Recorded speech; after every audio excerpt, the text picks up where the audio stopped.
E partimos agora para a conversa em estúdio com o advogado Manuel Nobre Correia. Doutor, seja muito bem-vindo ao Fala Portugal. Comecemos precisamente por esta morte trágica deste cidadão brasileiro.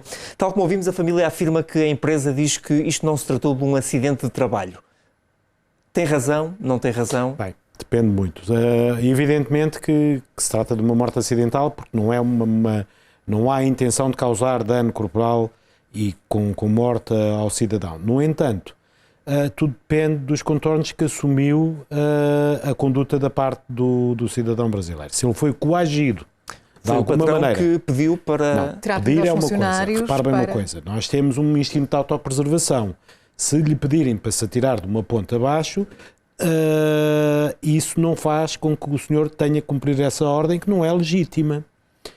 Se eu sentisse que a minha vida estava em risco ao entrar dentro de dentro de uma determinada circunstância, neste caso fogo, e o fizesse, evidentemente que existe uma ordem que não é legítima, mas isso não faz com que necessariamente quem dá a ordem incorra, caso esse dano aconteça, que é o caso, como que sucedeu aqui, naquilo que seria um crime de homicídio por negligência, que é punido, se não me estou engano, com pena até 3 anos. Agora, é completamente diferente se este cidadão foi coagido de alguma maneira. Por exemplo, se ele foi obrigado a ir buscar, recuperar as máquinas que se encontravam numa zona de risco, no meio de um incêndio, por exemplo, a pretexto que seria despedido ou que não receberia algo que tinha direito ou qualquer coisa deste género, aí já se pode equacionar se esta pressão não poderá ser criminalmente punível. E se assim for, estamos a falar em que tipo... Podemos estar a falar de vários tipos de crimes. Penalização, sim. O crime que podíamos eventualmente era o crime de coação, por exemplo, era o mais que se mais aplicaria aqui, que é um crime que pode ter penas, dependendo do tipo de coisa, também até 3 anos. O homicídio negligente teria que haver um contributo do próprio patrão para que ele entrasse naquela zona mais perigosa. E aqui parece-me que não vai ser fácil. Portanto, a única coisa que eu poderia dizer era se ele foi obrigado, de alguma maneira, sob ameaça de um mal, seja ele qual for a forma que reveste, de ser despedido, não lhe pagarem o salário, de qualquer coisa, para ir recuperar as máquinas, estaremos a falar de um crime de coação agravado, que é punível criminalmente. Se estivermos a falar de alguém que empurra a pessoa lá para dentro, empurra para a zona em chamas, aí poderíamos estar a falar em homicídio negligente. Não parece que seja o caso que foi relatado aqui. No limite, se houve uma ameaça de infligir um mal a esta pessoa e foi sobre essa ameaça que essa pessoa praticou a ação que lhe causou depois que custou a vida, então neste caso estamos a falar de um crime de coação agravada, como eu disse. Doutor, olhando agora para esta semana terrível com incêndios que têm assolado o nosso país, deveria a pena de prisão para os incendiários ser mais pesada? Não, repara bem uma coisa, os incendiários têm uma pena de prisão que já é muito grave. O mero ato perdão, de causar um incêndio florestal em zonas agrícolas, quando é um crime doloso, é punido com uma pena de 1 a 8 anos. Há muitos outros crimes contra a integridade física das pessoas que têm penas consideravelmente mais baixas. Se deste ato intencional, de causar um incêndio florestal, resultar perigo para a vida de terceiras pessoas, ou causar um dano económico muito elevado, considerável, perdão, ou se a pessoa deixar a vítima destes fogos em condições económicas precárias, ou ainda se a pessoa o fizer para obter benefício económico pelo próprio, então neste caso a pena passa a ser de 3 a 12 anos.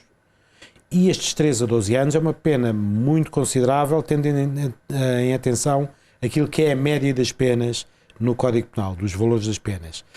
A negligência também é ela punida muito duramente. Se eu cometi este crime que deixa as pessoas em situação económica difícil, que causa perigo para a vida, que causa um dano económico muito elevado, negligentemente, é a maior pena por negligência que eu conheço, que eu me recordo. É punido com uma pena por negligência que pode ir até 10 anos de cadeia.